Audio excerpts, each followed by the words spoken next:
Welcome to Entrepreneurs and Leaders. And today we have Laura, which is SEO strategy for female service providers and female-founded small business. Laura helps entrepreneurs attract more clients through the power of their websites. Welcome to Entrepreneurs Are Leaders podcast with Harry Sardinas. Interviews with world's most influential entrepreneurs that share tips about how to grow your business exponentially.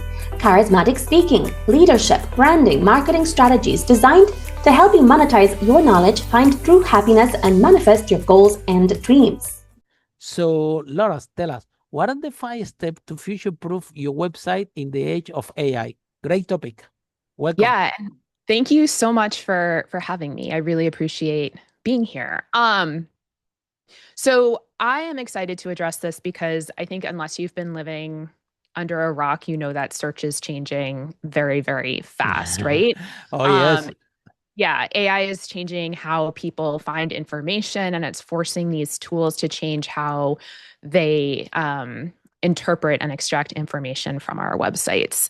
So what I want to help you do is future-proof your website so you're not constantly reacting to all these new changes in real time, but you're really being proactive by building your website to be clear and trustworthy, using very time-tested visibility strategies that will withstand all these changes. So the first step to future-proof your website in the age of AI is going to be to establish a consistent online identity. Okay, so in this step, we're making it easy for Google and for the AI tools to figure out who you are and connect the dots between all of your different platforms online. Laura, sorry to interrupt you. Can you please expand what is an online identity? Because all our audience, they are all entrepreneurs, people that want to be entrepreneurs, and own business owners that own small, medium, large businesses. So this is only a podcast for entrepreneurs. And this term that you just shared is fantastic. I love it, but would be amazing if you can expand a little bit for our audience. Yeah, absolutely. And I will strive to reduce jargon, but please call me out if I use it. Your online identity is essentially Google's understanding, or the tools, because now we're talking about more than just Google, right? We're also talking about the LLMs, but it's their understanding of who you are. What is LLMs? Large language models, ChatGPT, Perplexity. But it's their understanding of who you are, what you do, and whether you are a real trustworthy human being that they feel comfortable promoting in search results. And so the way that you establish this identity is essentially through consensus, right? So you want to establish yourself on multiple platforms. Having one platform set up on, say, LinkedIn, and that's it, doesn't really establish an online identity.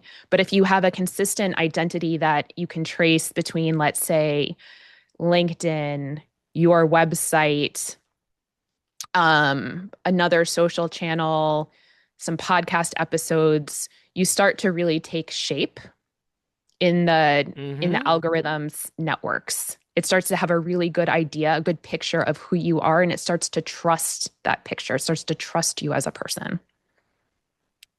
Great, clear. Yeah. Does that make sense? And so that, like, you have to make sure that as you populate these platforms, that you're super consistent. So you're using the same name. You're using the same email address. You're using the same job title, the same type of messaging. It's very confusing for the algorithms if you show up in different ways between different platforms.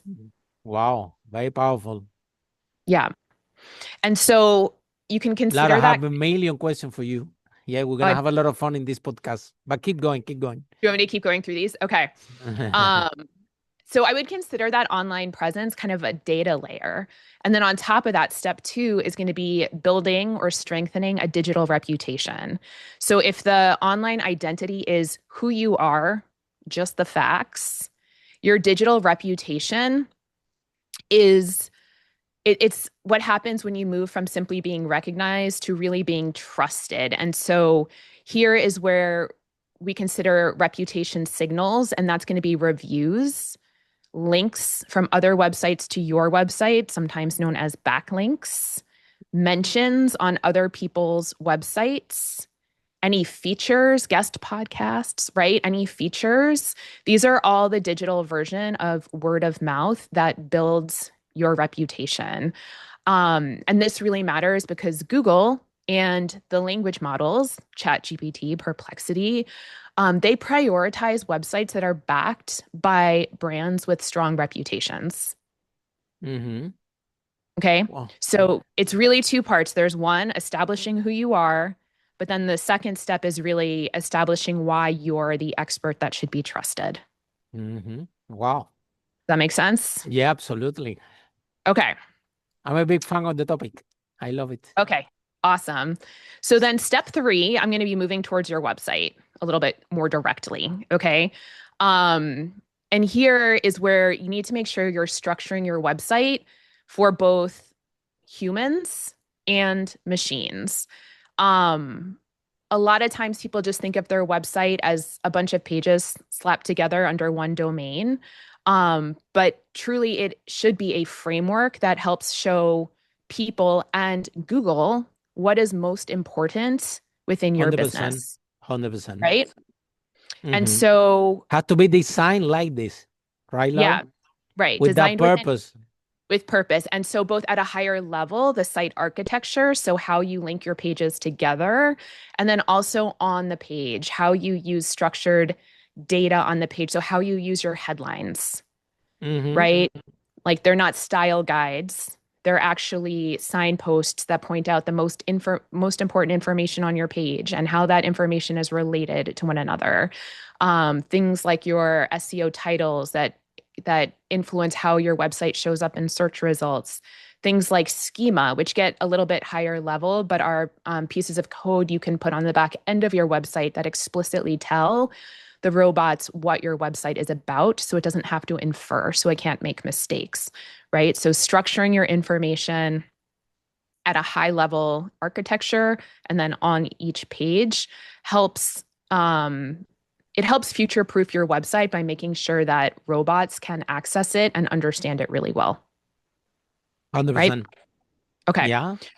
The next thing I'm going to include, I'll say step 4, is going to be to keep your website fresh with authority building content. So both Google and robots, the LLMs, so Google is a robot too. I meant to say Google and LLM. They all value and prioritize freshness. So that's how often is your website and is your content being updated, right? Like they're less interested in a website that hasn't been touched in 2 years than they are in a website that is being constantly updated with fresh information. And the catch now is that information is so cheap, right? Every LLM is an encyclopedia in everybody's pocket. Information is not valuable anymore.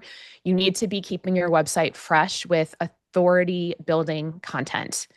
Okay, the type of content that people want to cite, reference-worthy content.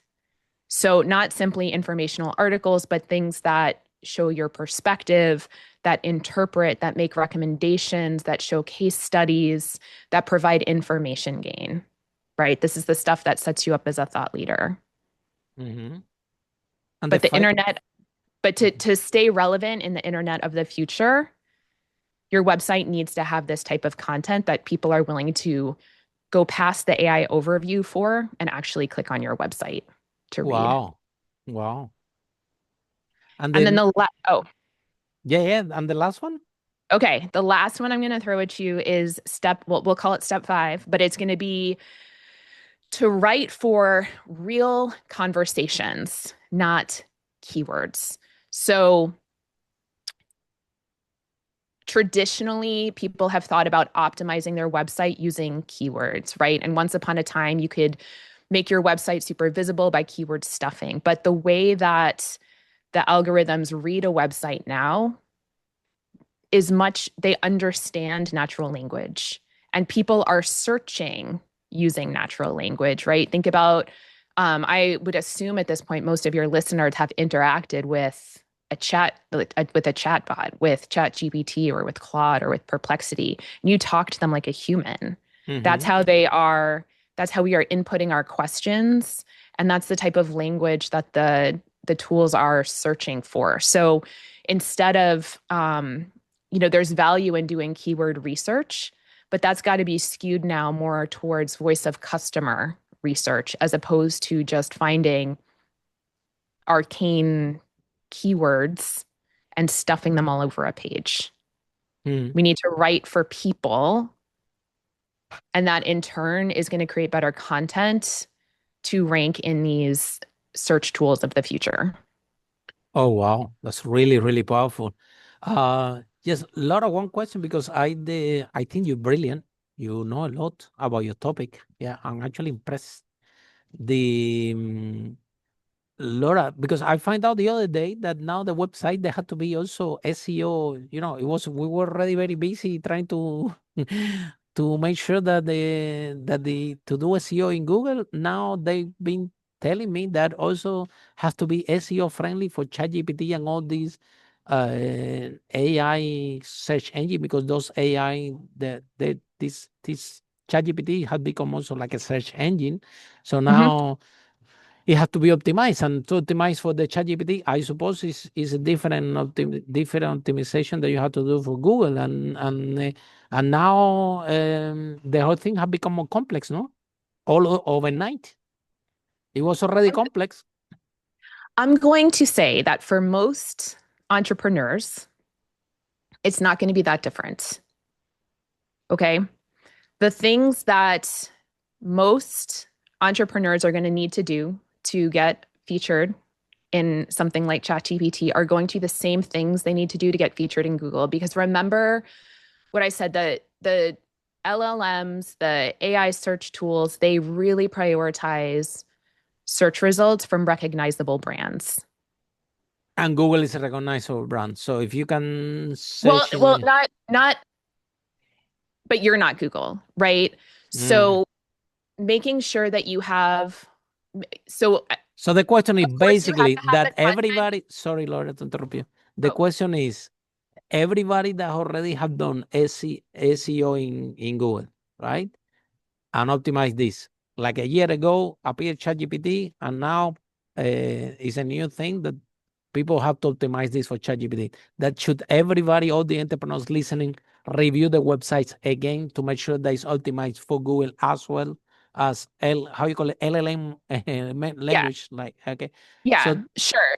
You can go and review it. And depending on how your SEO was done, if it was done in a very like keyword-centric, keyword-stuffed way, yes, go review it, go update it. If you were getting, if you were buying backlinks, if you were using old school tricks and hacks for your SEO, then yes, go review it. If you have been creating content with your audience in mind, if you have been creating high quality content that answers your audience's real questions, if you've been sharing your perspectives, if you have been making an attempt to produce helpful original content, if you've been getting your links from doing outreach on podcasts, guest blogging, replying to media inquiries, if you've been getting these very authentic types of links back to your website, those things still work, and they work for the LLMs as well.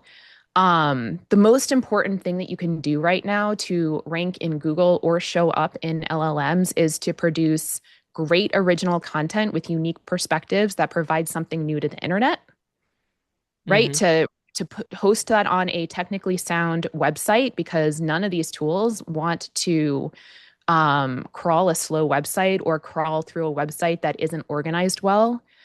And build your reputation by doing your media outreach, getting your name out there, creating that consistent online identity, creating that footprint, right? So all the tools know that you are a real human that other people trust too. So it's a nuanced answer, right? Because if you've been doing SEO That's the thing, Laura, that everything changed. Because I don't think it's everything. I remember I don't think what you sharing that, you know, as SEO, as was my understanding, that you put a lot of nice keywords, you put these keywords everywhere, Mhm. and you should be fine, right? So this is not the Sure. case anymore. It's not enough anymore.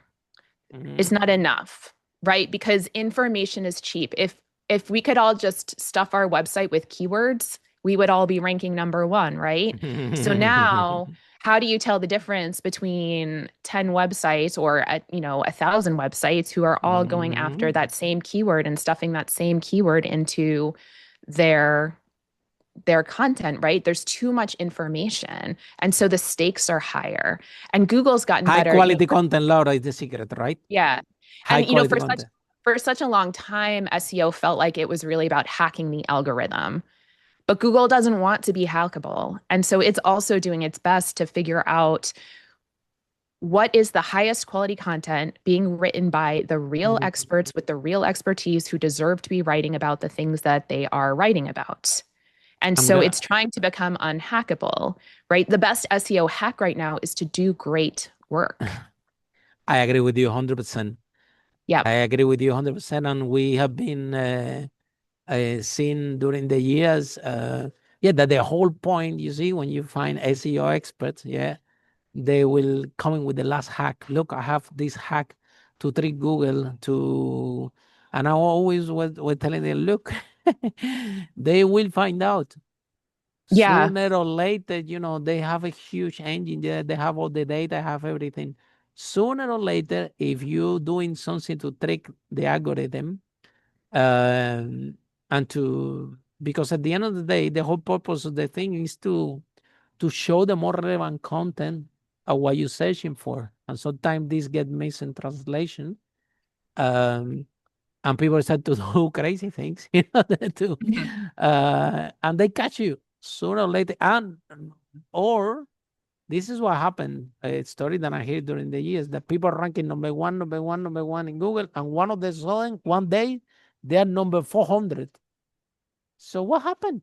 Well, they find out the trick that you were doing in Google, and they changed the algorithm, and people went to zero overnight, and that's have a huge impact in the sales and everything. So, but the truth, Laura, is what you're sharing. Yeah, the whole SEO thing has evolved to a new level, Yeah. completely new ball game, which is exactly what you're sharing. This, by the way, um, how do you learn all this? You do know a lot of stuff. I'm actually, again, I'm telling you, impressed. Yeah. And to my age, I get very impressed very little. I know a lot of people. And so I'm very impressed with your knowledge. So where do you learn all these things? So one thing to know about me is I am a forever student. I have a PhD. This is I not can my tell. first. You have a PhD in what? In Yeah, marketing? not in this, in oceanography. So this is Oh, not wow. my first rodeo. But I do, Okay. but education and continuing education is a very, very I high can tell you are value in the of top. You mine. are on the top of the information about Um, this thing. Yeah, a lot of people that yeah, they say about SEOs, but are way behind in knowledge of you what you're here. So you are on top of yeah, and your I game. think Congratulations. Well done. Good job. Thank you. But I do think that, if you're working in a field that is as fluid and as quick changing as SEO is, you have to stay on top of the changes. And so, I've learned through some courses, right? Like I'm always going to stand on the shoulders of giants who came before me. And I've taken courses from some of the people that I really respect in the I industry. can tell But I that also you're make it learning a from the point best. They're to teaching you well, by the way. I go to conferences and I read newsletters and I make a point to stay on top of what is happening in the industry so that I can bridge that, so I can bring that back to my clients and make sure the work I do for them is in line with the cutting edge, or the most current SEO Hmm. to our understanding. And now let's talk about the importance of this, because And this is not only for entrepreneurs, I think for everybody out there. Because what's going on is when you met someone or you want to do business with someone, the first thing they do is they type your name. Mm-hmm. Yeah. And this is actually And if I tell you stories yeah. of people that, you type the name and the first thing you see is drinking beer with their friends and this and that. And they are in business. It clearly, and people with a lot of experience, but it destroyed the credibility. And when you destroy the credibility, that have an impact on your sales. Also, showing organically in Google, in any of the search engines on the top, we're talking about millions of dollars in sales, millions, yeah. And the large company, they do that, and they allocate a lot of resources to this because they know how important it is. Okay, so what some tips that you can share with especially to the startup founders, right? Some startup founders, you start in the company, yeah. Most of the entrepreneurs that listen this podcast, well, some of them they are startup founders, and when nobody knows you, you're starting a product and nobody knows you. You want to sell that product, but because you don't have credibility, nobody wants to buy your product. People want to buy you cheap. People asking for discount. And if on top of that, they're going to go to Google and they're going to type your name, they're going to type the name of your product. And what is better? That and they don't find nothing or they find very little, that have an impact on the credibility. So what advice or what message do you have for the startup founders starting the product, starting this 0 to 1 journey, 0 to 1 million? They need product market fit, and nobody knows them, and without credibility, they won't be able to. It's gonna be very difficult to find the first client. So you've hit on something that I'm feeling very passionate about these days, which is the other side of SEO. Okay, so search engine optimization, a lot of times we think about our websites. How do we get our websites to show up in Google when someone types a question relevant to us, right? But the flip side of this is, what does page 1 look like when someone Googles your name or your brand or your product? And that's the side of it that you're asking about right now. What story does page 1 tell about you or your product? And I think it's a really interesting question to come at it from the perspective of the startup founder. How do they build that page 1 presence so they look credible, so people trust them? I, of course, am always biased towards a website. And so I'm going to say, first things first, start working on building a high authority website. Okay. You need a website. What do you mean by that? You need a website. What is a high authority website? You need a website that looks professional, that feels professional, that is, you're building out a knowledge base of thought leadership content, and you're getting links back to that website from other relevant, authoritative websites. Can you mention some websites, maybe yours or some of your clients, that people can see as a reference? Yeah. As a high authority website, we can visit yours, right?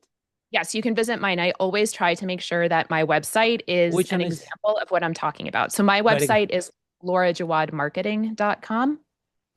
And this is an example where you're talking about high authority. Yep. So I think if you go to my website, I'm going to look like I know what I'm talking about. You do know what you're talking about. We don't need to go to your website. We just need to hear you talk. So my example is a website, or my website is an example of what I. It's an extension of you speaking. What I like to see in a website. When I have clients, I can refer them to my website for examples of things.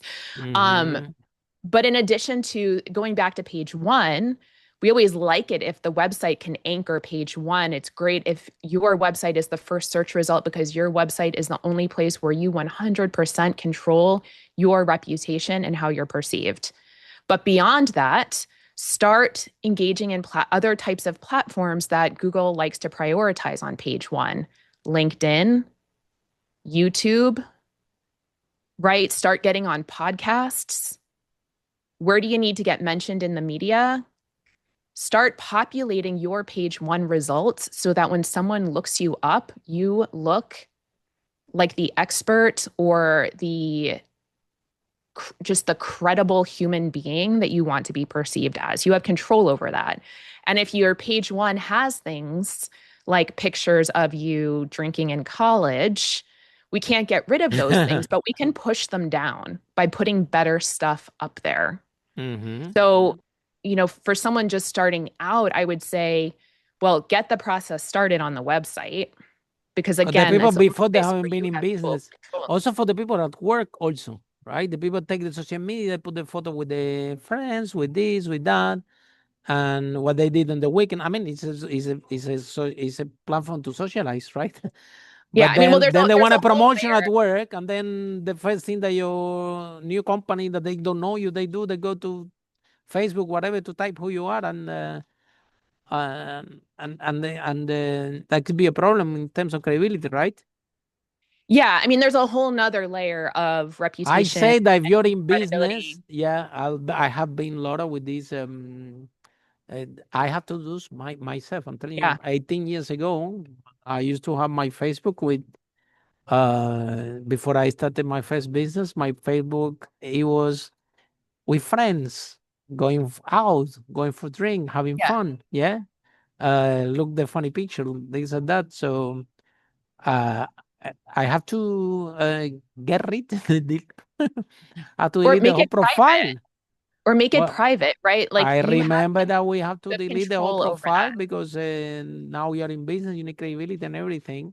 Yeah. And if people are looking for you, and I don't know what happened because it was like 18 years ago, a long time ago. But I remember that that I got advice like, Harry, we need to close your this Facebook thing or whatever. This has to be gone. Yeah, This cannot be. It's so important to audit your page 1 results. Look in an incognito browser to make sure you're logged out of all your stuff and go and just look, right? Because maybe your Facebook is public and you didn't know, right? Maybe there's like some stuff there that you need to push down with new results. But it at least gives you a starting point if you know what it looks like now. How long have you been doing this? How you been doing this SEO, Laura?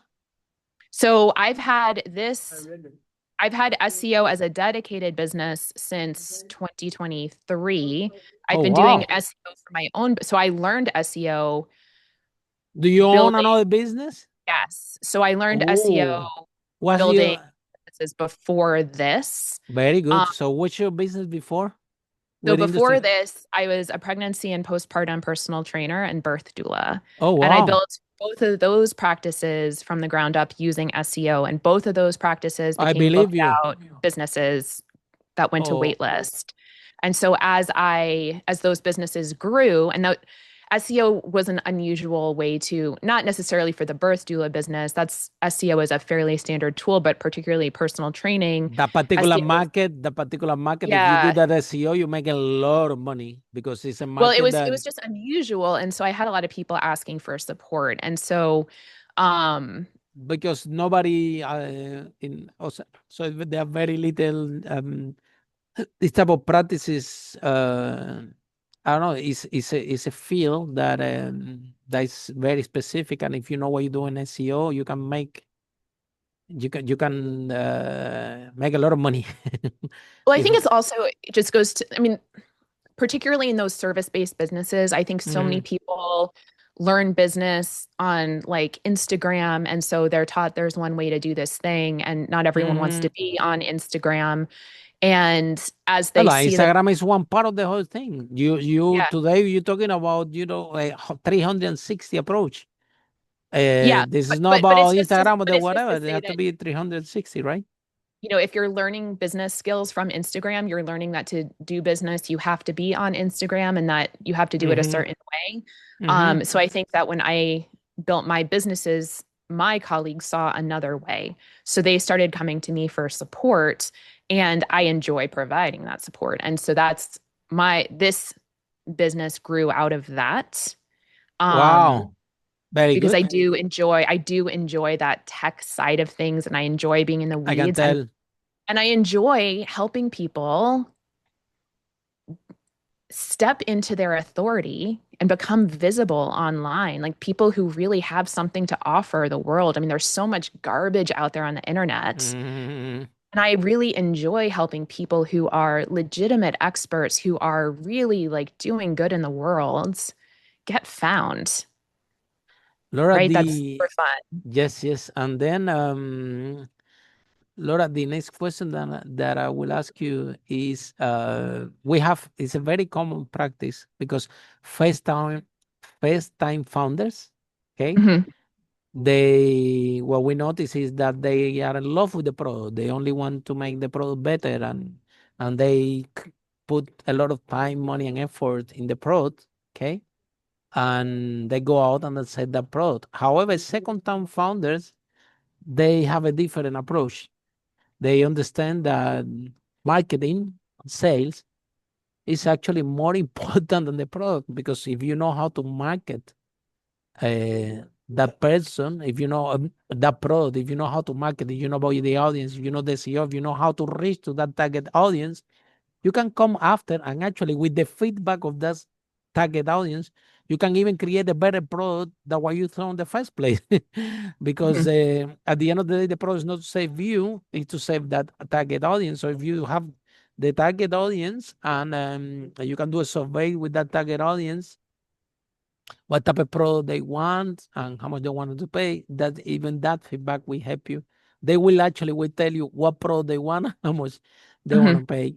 So I think the evolution that you have been as first being in entrepreneurs in other business, and now being working and helping people out with the SEO, I think we have a lot of people that I have interviewed, a lot of entrepreneurs with similar journey like you, because they have been in the first business, right? And they grew the first business, and they grew it in a particular way because they were very good at marketing and sales and position and SEO branding. And then they realized that, well, if I can master this, because you master this, you can grow any business, right? At least in the path from 0 to 1, because I'm 0 to 1 million, which is very important, right? With the product market fit, because it's a marketing exercise. If you need to tell people about who you are, right? And find you online. Now, the question about resources, okay? Because now I'm starting over, but then you have all this huge company with huge resources, okay? And let's put an example, okay? Let's say Nike, okay? They have, they are the authority, or one of the authority in the running shoes, okay? And now I'm starting tomorrow with my new running shoe brand. What chances I have to be not even in the first page, not in the running shoe, when you have Nike, you have Adidas, you have so many brands, and just I'm starting over. So what resources or what tools the people are starting out that they need market share, tiny market share for a start, try to serve the trainers. What can they do? And because can be a little bit discouraging, the people think, I don't even have a chance to appear in Google compared with if I need to go head to head with the big brands. So what strategies can you share for people starting out that they have a product where big brands with very good positioning and half of this authority website, everything that you described, they already done it, it's not even done it, they put millions and millions of dollars in order to keep it? Yeah, I have a couple of thoughts. So for the little guy starting out. So I have a couple of thoughts. One, the little guy's not going to rank number 1 for running shoe, and they shouldn't try to. Okay. So a more reasonable thing to do. Very good. Yeah. Set your expectations, and your corner of the internet is going to be where your USP lives, right? What is your unique selling proposition? Why is your running shoe? Why are you creating your running shoe? Why did you decide the market needed another running shoe? And then get hyper specific and use that language and try to carve out that corner of search for yourself. The other thing I would say is that Google is no longer a full funnel, or don't count on your website in Google to be your full funnel marketing tool, right? You mentioned earlier that 360 wraparound approach. So you need a website. You need to look good on page one when someone Googles your brand. And you need to be showing up on socials. You need to be hitting the PR hard. You need to be driving demand for your brand and creating awareness around your brand so that then people go and search for your brand. And then your website is there to meet that demand. So you're using your search presence and your website in a different way than Nike is, because you're not Nike yet. Okay, so niching so how down, the website language should be communicated then? Well, it's got to be, because we're talking about authority. Precise. Okay, we're talking about authority, credible website. But then you say, okay, let me see to get from ideas from Nike. But exactly what you're saying, you're right 100%. Your website, you're starting out, your website has to communicate this expertise or this authority. But because you're starting out, the language and the way you communicate that value completely different than Nike, right? Well, you have to be precise. So instead of just talking about running shoes, are you creating, running shoes for barefoot running enthusiasts who have some particular preference, right? Like, what is your specific, unique selling proposition? That reason why you decided to create a shoe, you need to talk about that on your website and to use that language. Okay. And you need to create some content around it, right? So if you go and look at a website for a specialty shoe, like let's say Zero shoes, right? They're a barefoot specialty shoe that I enjoy. So that's why I'm using them as an example. They have a blog that appeals to topics that barefoot runners want to read about, right? And they actively maintain that blog. So they're creating content that acts as a top of funnel, right? To collect people who might be interested in their product, but don't know about their product yet. You can find them with a direct search, and they go out and they talk about themselves, right? So they build demand. They build demand by going on, let's say, podcasts hosted by barefoot runners, right? Or trail runners, or, they are advertising, they are putting their names out there in various ways. So one, it's going to be niching down the language. Two, it's going to be showing up all over the internet and building that brand reputation. And those things help turn your website into that high authority website, right? Your high authority website is a combination of your language, your positioning, your knowledge base, and all those media mentions, all those features and backlinks that point to your website, that are authority signals, that are trust signals to Google and other search tools, that other people on the internet trust you. So you have to take a multi-pronged approach, right? Like, you're not going to just rank #1 for running shoes overnight. There's no way.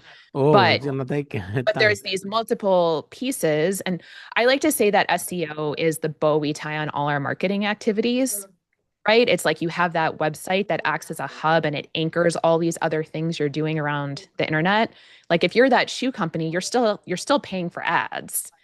You still have a PR team, right? You're doing all this. You have an email marketing team, right? So you have all these other marketing teams that you're working with, and the SEO is anchoring it.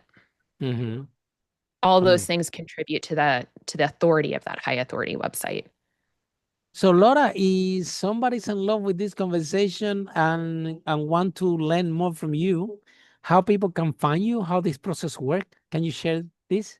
Yeah. So as you might imagine, my website is the place I like to hang out. So that's laurajawadmarketing.com. And if you head to laurajawadmarketing.com/entrepreneurs-r-leaders, you can grab my SEO Kickstart Kit, which is a collection of 5 SEO checklists that will meet you wherever you're at with your website visibility, wherever you are in that process. And it'll help you dial in your optimization so that you can attract more of those right fit customers or clients to your website. So you can grab that. That'll keep you in touch with me. I'm also on LinkedIn. You can just search for me, Laura Jawad. I'm the only one. And I'd love for you to connect with me there as well. Oh, thank you so much. That has been fantastic. And thank you so much. And yeah, thanks so much for having me. I think you're brilliant. I think you know a lot. What you're talking about, that's fantastic. Making me it's blush. A pleasure. Yeah, I did learn. Yeah, from you. Yeah. So thank you so much. And for all of you following the podcast, see you in our next episode of Entrepreneurs Are Leaders. How brave entrepreneurs like Laura do businesses that make the world a better place. Bye for now. Follow us for more on charismatic speaking, leadership, exponential business growth, branding, marketing, strategies designed to help you monetize your knowledge, find true happiness, and manifest your goals and dreams.